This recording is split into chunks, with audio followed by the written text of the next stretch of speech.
할렐루야. 하나님 살아계십니다. 살아계신가 하나님의 은혜와 평강과 축복이 저와 여러분들과 영상으로 예배하는 분들에게 함께하게 되기를 주의 이름으로 축복합니다. 이런 생각을 해봤습니다. 우리가 일본에 가는 일을 현해탄을 건넌다 이런 표현하잖아요. 네, 현해탄을 건너면 어떤 일이 생길까? 오늘 첫 구절 홍해를 건너서 모세의 일행이 광야에 들어섰잖아요. 그들이 변한 변화가 있을까? 이런 생각을 해봤습니다. 이들이 가지고 있는 변화가 저는 세 가지라고 생각하는데, 하나는 그들이 가지고 있는 신분이 변했습니다. 적어도 출애굽기 14장을 시작하기 전까지는 이들이 하나님의 인도하심을 받고 가지만 여전히 노예로 살았죠. 그런데 홍해를 건너는 순간 자유인이 되었습니다. 또 이들이 홍해를 건너는 순간 국적도 변했습니다. 그 전까지는 애굽 사람이었는데 이제 홍해를 건너면 난 이후에는 하나님의 나라의 백성이 되었고 준 가나안 땅의 주민이 되었습니다. 또 하나는 아무도 상상하지 못했던, 꿈꾸지 못했던 방법으로 그 홍해를 건너게 되었다는 겁니다. 이제 그런 말을 그냥 통틀어서 신비한 경험을 했다 이렇게 표현하거든요. 제가 그 서두에 현해탄을 건너면 그런 일이 생기나요? 아니요.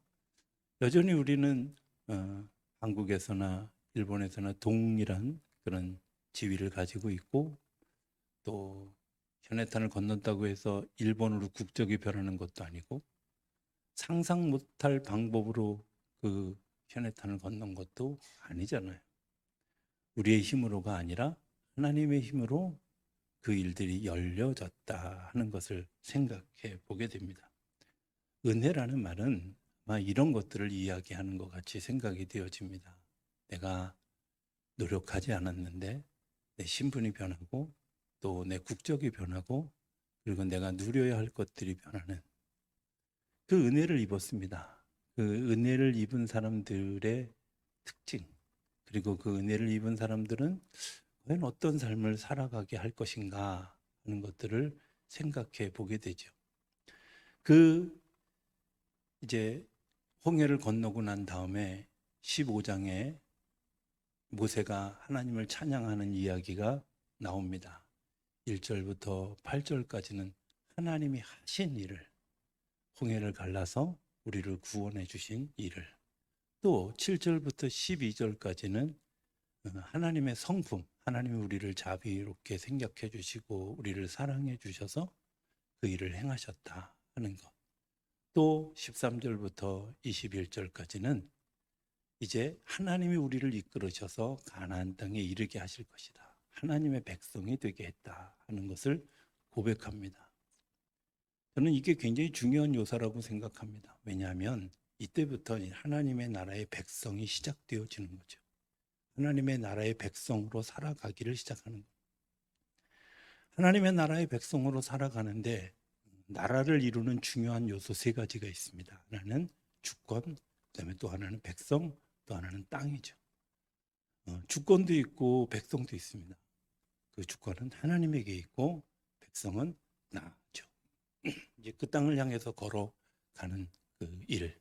오늘 본문 22절은 그렇게 시작합니다. 모세가 홍해에서 이스라엘을 인도하며 그들이 나와서 수르 광야로 들어가서 거기서 사흘 길을 걸었으나 물을 얻지 못하고, 아직 땅이 정립되어지지 않았기 때문에 그들이 얻을 것을 얻지 못하는 어려움이 생기게 되었습니다. 그런데 23절에 보면 마라에 이르렀더니 그곳 물이 써서 마시지 못하겠으므로 그 이름을 마라라 하였더라. 물이 발견되어졌는데 물이 써요. 그래서 마실 수 없게 되어졌다는 겁니다. 내가 신분이 변했습니다. 또 내가 나라의 국적이 변했습니다. 그리고 상상 못할 일을 경험했습니다. 그런데 중요한 것은 새로운 문화에 아직 적응이 덜 되어졌죠. 문화와 문화 사이에 여러 가지 어려움이 있는데 이 문화를 경험하지 못하고 겪는 혼돈의 시간을 흔히 문화 지체 현상 이렇게 표현하는데요. 지금 내가 애굽에서 살았던 사람들이 이스라엘 사람으로, 내가 노예로 살았던 사람이 자유인으로 사는데 생겨지는 문화 충돌이 생기는데, 그것이 증상이 뭐냐? 그 맛이 뭐냐? 쓰다는 거예요. 하나님이 쓰게 한 게 아니라 내가 느낄 때 쓰는 거죠. 우리가 삶을 살면서 내가 예수 믿기로 결심하고 난 다음에 정말 그날부터 일치월장 그리고 만사형통 이렇게 하면 너무 좋은데, 그렇지 않아요. 당장 예배당에 와서 예배를 드릴 때부터 충돌이 와요. 잘 알지 못하는 그런 단어들을 사용하잖아요. 임재, 어느 집 아들이야? 이렇게 생각할 일들. 예? 임예는 또 뭐야? 축도는 뭐야? 세상에서 잘 쓰지 않는 그런 용어들이 굉장히 자주 쓰여지는 곳. 예배하기 힘들어. 또 찬송도 잘 모르는, 사실은 교회 다니는 분들은요 굉장히 수준이 높은 분들인데, 이 찬송가를 피아노로 치는 사람들은 사실은 피아노를 최소한 3년 이상 쳐야, 어떤 사람은 피아노 학원을 하면서도 찬송가를 못 치는 분들도 있어요. 근데 그 어려운 찬송가를 한두 번 들으면 다 아는 거예요. 1절 시작할 때 버벅거리다가도 4절 끝날 때 되면 다 능숙하게 부르잖아. 그러니까 하나님의 은혜가 정말 놀랍다는 생각을 하게 되죠. 어찌됐든 그런 문화와 부딪힙니다. 또 생각의 변화도 있죠. 예수 믿으면 달라져야 되는 것들이 많이 있는데, 그런 것들 때문에 문화적인 충돌이 일어나게 되어집니다.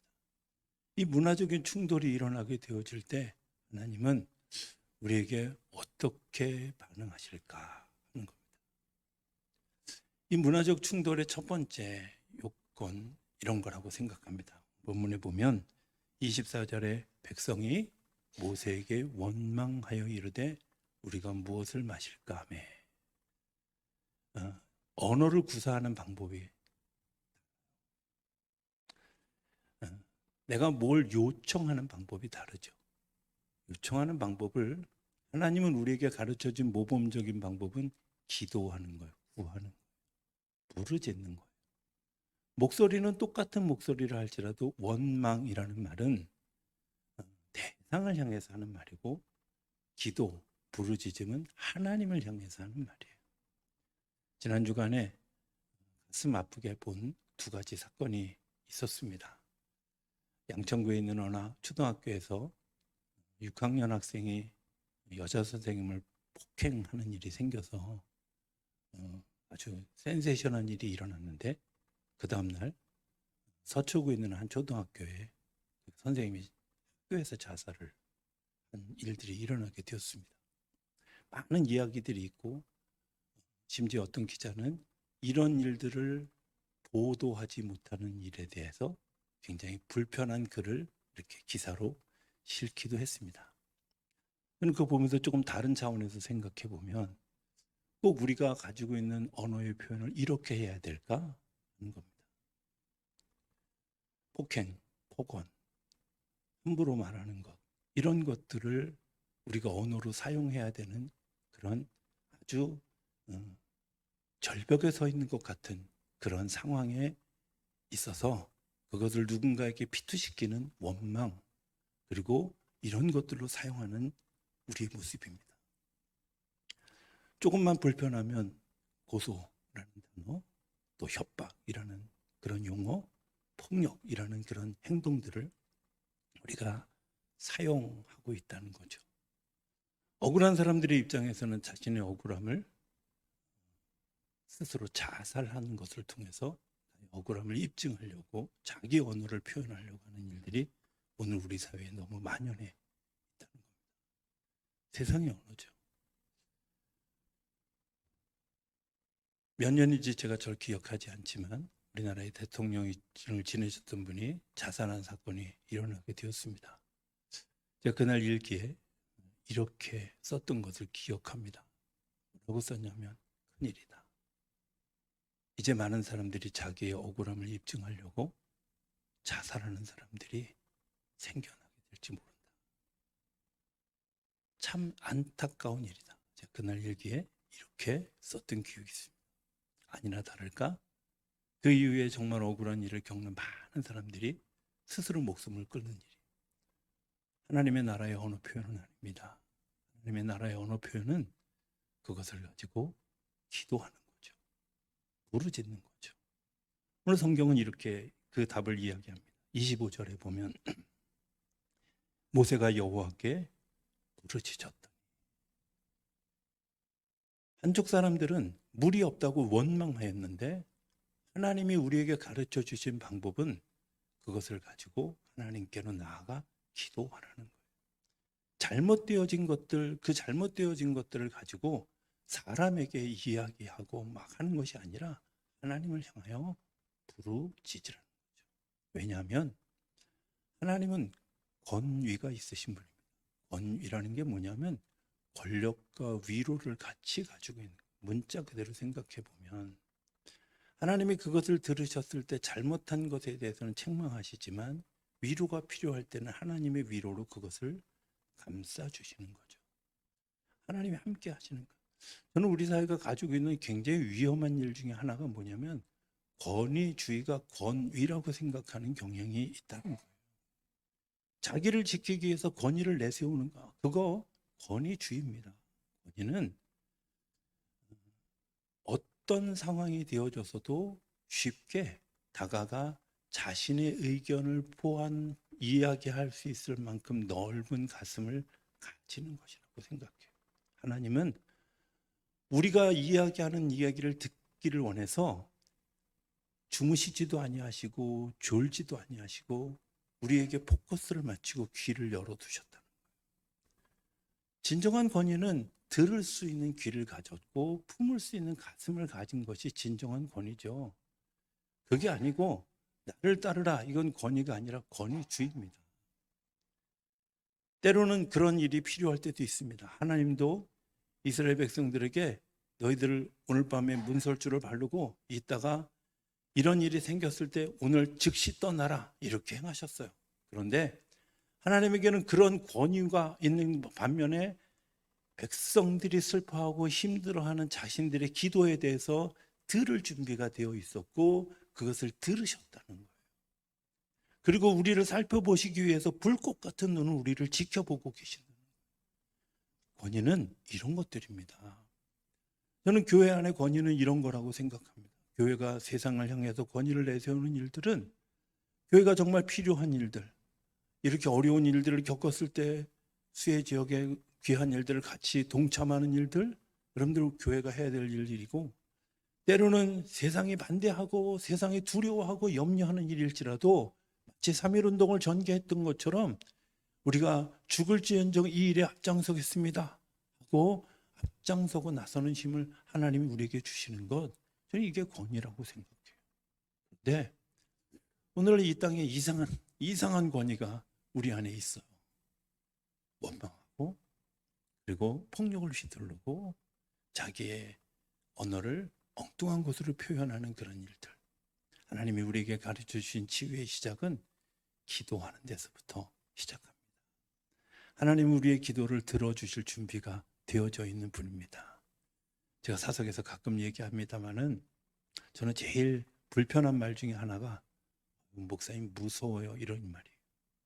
다가가기 어려워요, 이런 말이에요. 왜 그런 이미지가 입혀졌는지 잘 모르지만 하나님은 무서운 분이 아닙니다. 언제고 내가 가서 하나님 아빠 그러면 응답하실 분. 저는 목사는 그래야 된다고 생각합니다. 어느 때에도 들을 준비. 때로는 그것을 품으려고 내 가슴을 확장시키는 일들을 내가 해야 된다고 하는 것이 제가 가진 목사로서의 권위라고 생각이 되어집니다. 하나님이 그 일들을 부르짖었을 때 우리에게 주시는 처방이 있습니다. 첫 번째 처방은 뭐냐면 우리로 하여금 기도하게 하시는데 어떤 기도를 하게 하실까? 조니 에릭슨 타라라고 하는 화가가 있습니다. 이분은 1967년에 다이빙 선수였는데 다이빙을 하다가 이제 물속에 빠지는 사고가 일어나고 사지가 마비되는 그런 일들을 겪게 되었습니다. 그리고 그가 가지고 있는 유일한 무기인 그 입을 가지고 이제 그림을 그리는 화가였습니다. 구순 화가라고 이야기합니다. 이 화가로서 활동을 하고 있었습니다. 어느 날 어떤 분이 이렇게 물었습니다. 당신은 늘 평안한 얼굴을 하고 있는데 비결이 뭐냐? 그랬더니 이 저니가 뭐라고 얘기하냐면, 네, 맞습니다. 저는 아침에 일어날 때마다 또 지긋지긋한 일을 겪어야 할 하루 때문에 절망합니다.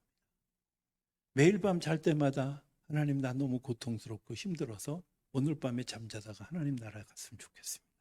그런데 아침을 맞을 때마다 절망을 한다는 거예요. 왜?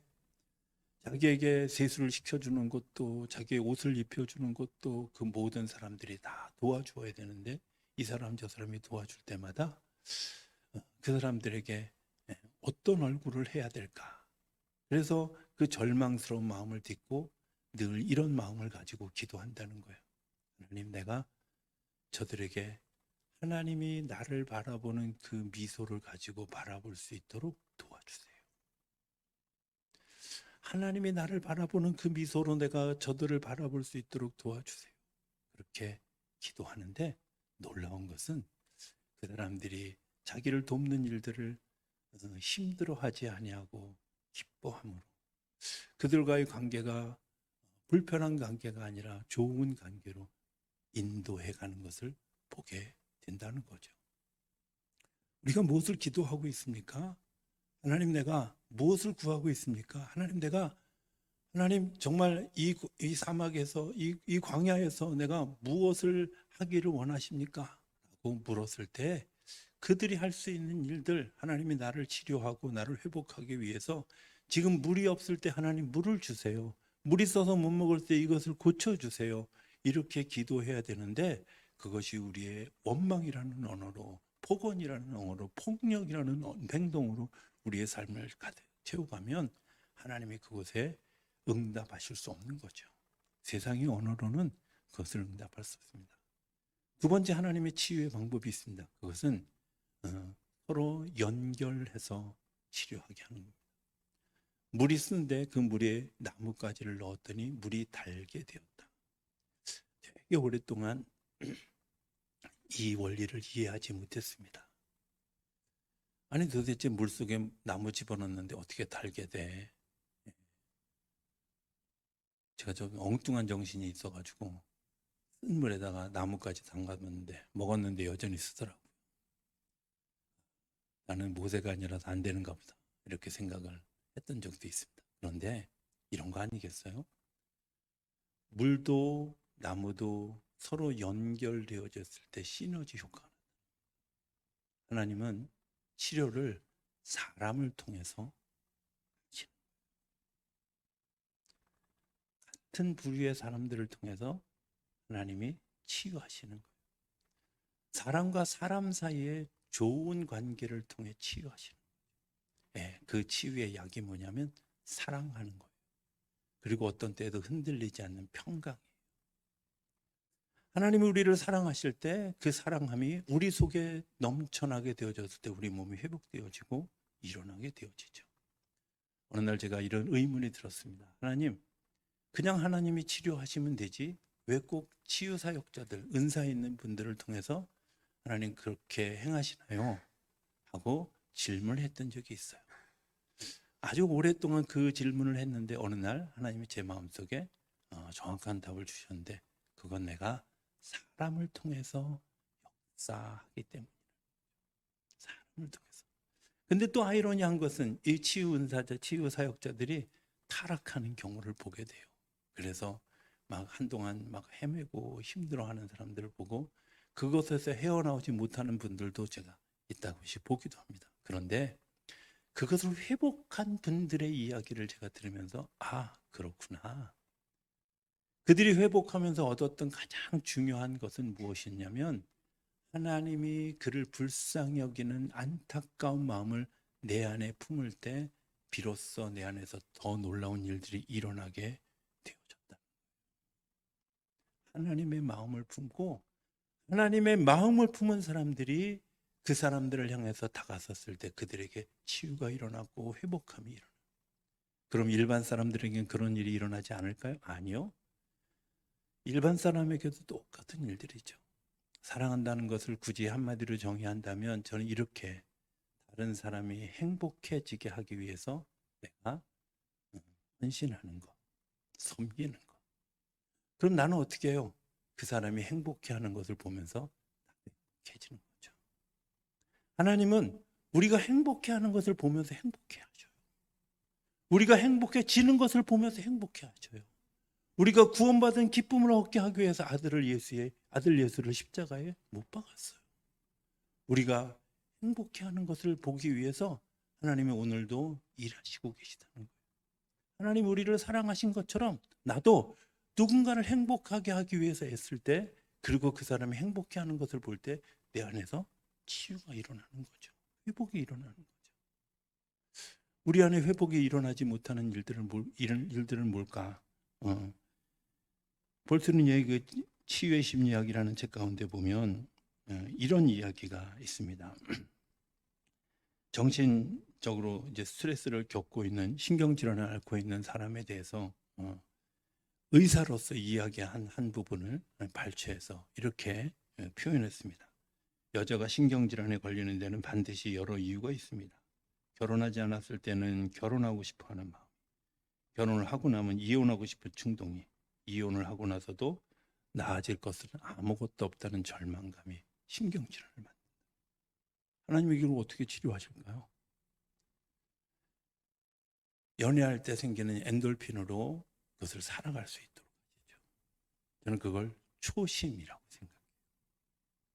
하나님이 우리에게 주시는 마음은 처음 마음, 내가 사랑했던 마음, 내가 품었던 아름다운 마음, 그 아름다운 마음들이 우리 안에 계속되어질 때 하나님께서 우리를 치유하시고 회복하시고 복되게 하게 해가시게 하시는 줄로 믿습니다.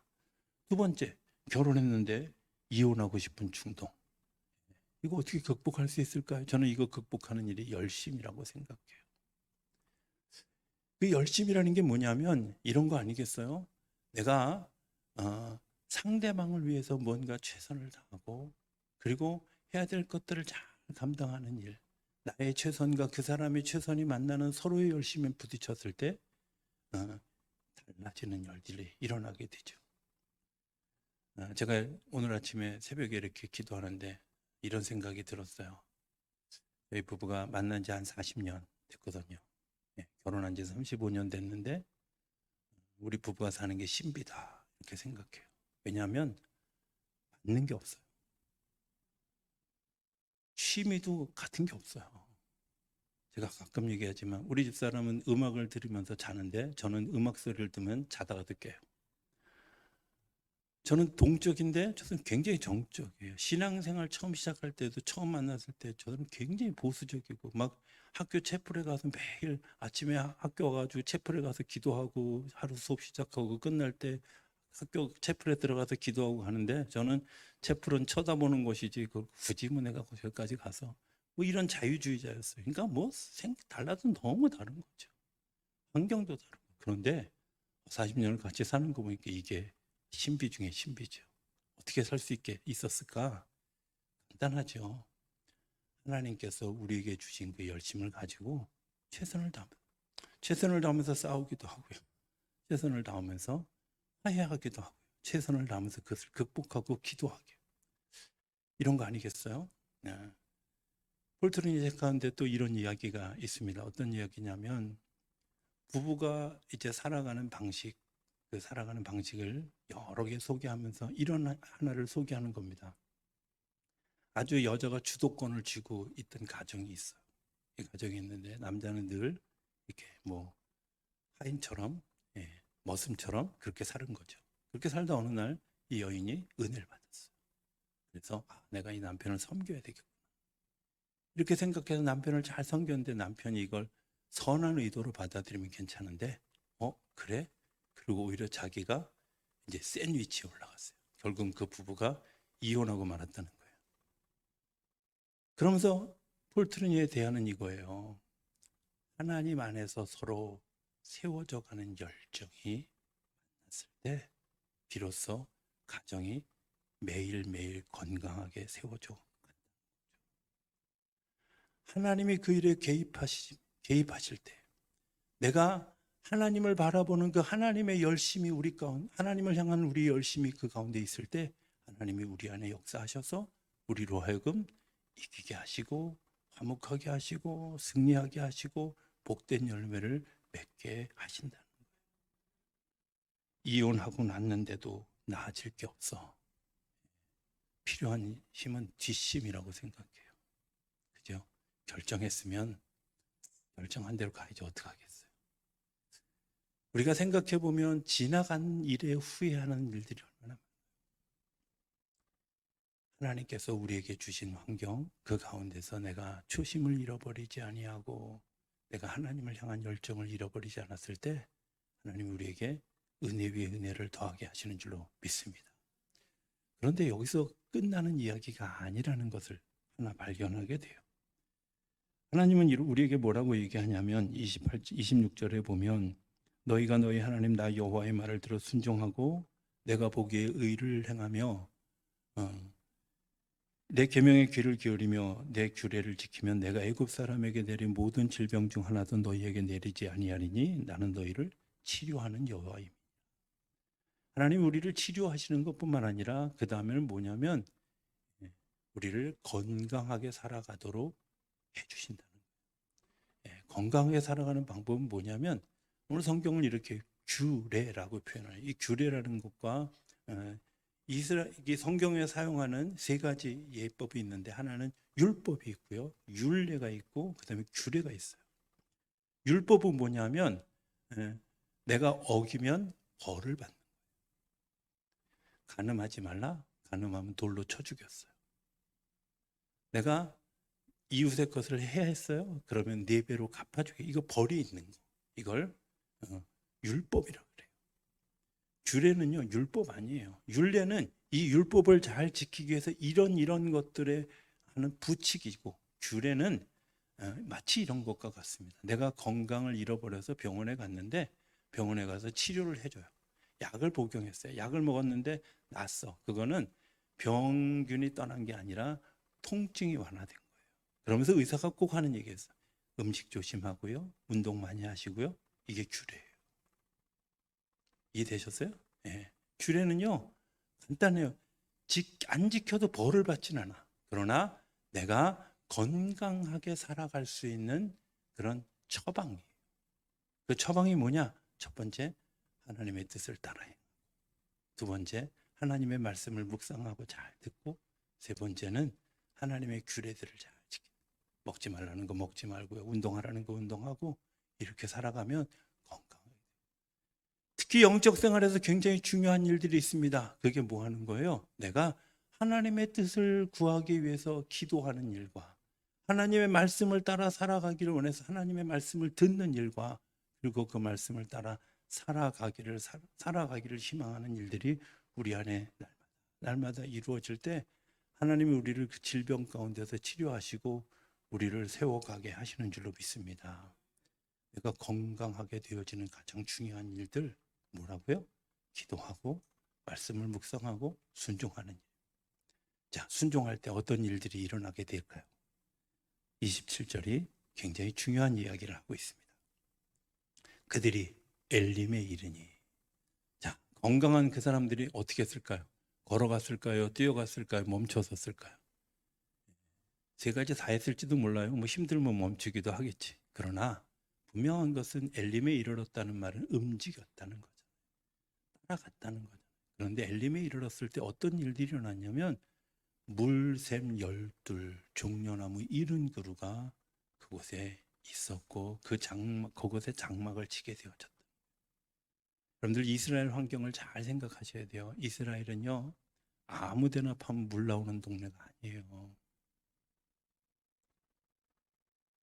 중동 땅은요 우스운 소리로 이렇게 얘기해요. 여자들이 하이힐을 신고 다니면 안 된다고. 왜냐하면 잘못 밟으면 기름 나온다고. 그런 만큼 물은 없고 기름만 잔뜩 있는 동네. 그래서 물을 남극에서 수입해서 쓰는 동네예요. 근데 거기에 그것도 광야에 샘물이 12개나 생겼다. 그 물들을 공급하는 종려나무가 70그루가 있는 그곳을 만나게 되어졌다. 이해되세요? 오늘 우리가 광야를 살아갑니다. 그런데 그 광야를 살아가는 곳에는 이런 보장들이 없어요. 이런 축복의 보장들이 없어요. 그런데 중요한 것, 건강하고 하나님의 뜻을 따라 살아가고 하나님 말씀을 묵상하며 살아가고 하나님께서 주신 그 마음을 따라서 살아가는 사람들에게 분명하게 하나님께서 주시는 축복이 있는데, 그게 뭐예요? 더해 주시는 축복이 있다. 더하시는 축복이. 우리가 하나님의 인도하심을 따라갈 때 우리가 건강해지고 회복되어지는 것뿐만 아니라 하나님께서 주시는 더하시는 축복이 일어나게 되어지는 줄로 믿습니다. 이번 금요일 날 철야 예배는 저는 굉장히 중요한 예배로 드려지려고 합니다. 우리가 이 한 주간 동안 오늘 말씀을 들은 대로 내가 기도하고 말씀을 묵상하고 또 그 건강한 규례를 따라서 우리가 한 주간 살아가다가 우리 금요일 날 같이 하나님이 치유하시는 그런 일들을 좀 같이 경험하는 일들을 경험하게 되기를 소망합니다. 그리고 저도 이 한 주간 동안 이 일들을 위해서 기도하고 준비하고 또 여러분들도 그 일들을 같이 준비하고 여러분들이 혹여 상황이 되지 않아서 교회에 도우지 못할 상황이 될지라도 유튜브라도 같이 할 때 하나님께서 그런 일들을 행하시는 놀라운 일들을 경험하게 하실 줄로 믿습니다. 그래서 우리 안에서 하나님은 치유하시는 하나님입니다. 여호와 라파의 하나님입니다. 나를 새롭게 하시는 하나님입니다. 나를 축복하시는 하나님입니다. 그렇게 고백하는 아름다운 역사가 일어나는 이 한 주간이 되어질 수 있게 되기를 주의 이름으로 축복합니다.